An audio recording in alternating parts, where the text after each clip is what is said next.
Merci Félix pour ce riche retour en expérience. Alors moi je vais vous parler des facteurs clés afin de prévoir un possible échec de son entreprise et apprendre à rebondir quand l'échec est là.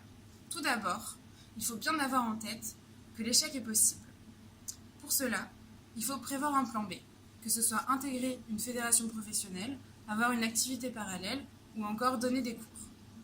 Ensuite, il faut éviter de surinvestir dans son projet, que ce soit matériellement, émotionnellement ou financièrement.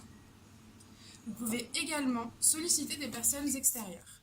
Il est important de savoir s'entourer et par exemple d'avoir un mentor avec qui vous pourrez vous retrouver une fois par mois pour discuter du projet et avoir une vision extérieure, ce qui permet d'observer parfois des signaux à risque qu'on n'aurait pas vus nous-mêmes.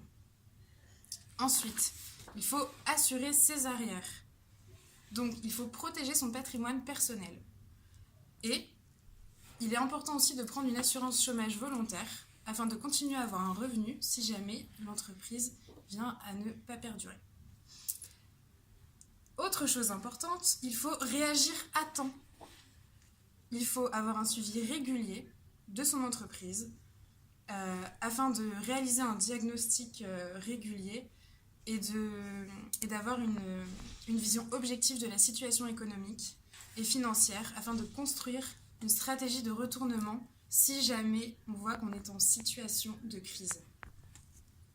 Si malgré tout ça, votre entreprise est mal en point et qu'elle finit en liquidation judiciaire, dans ces cas-là, il est important de ne pas tomber dans la règle des 3D, le dépôt de bilan, la dépression et le divorce. Ceci, on peut l'éviter grâce à certaines clés que je vais vous présenter maintenant. Donc, tout d'abord, il faut sortir de son isolement en contactant par exemple des organismes pour l'accompagnement. Donc, on peut se faire coacher pour nous aider à faire notre deuil de notre entreprise et nous amener à entrevoir un avenir. Donc, pour cela, il y a par exemple le Portail du Rebond ou alors Amorec, qui sont deux organismes qui peuvent vous aider à rebondir. Ensuite, il faut tirer des leçons de ces erreurs.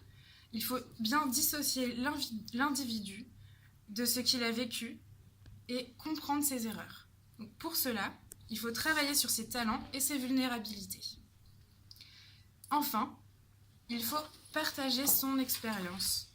Et oui, n'ayez pas peur de vous lancer. Il faut témoigner et dédiaboliser nos erreurs. Pour finir,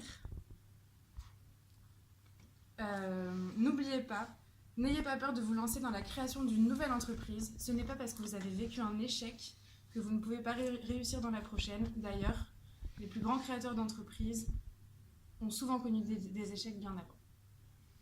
Voilà. Merci de nous avoir suivis et de nous avoir écoutés. Et n'oubliez pas, à la semaine prochaine pour un nouveau tuto entrepreneurial. Bye!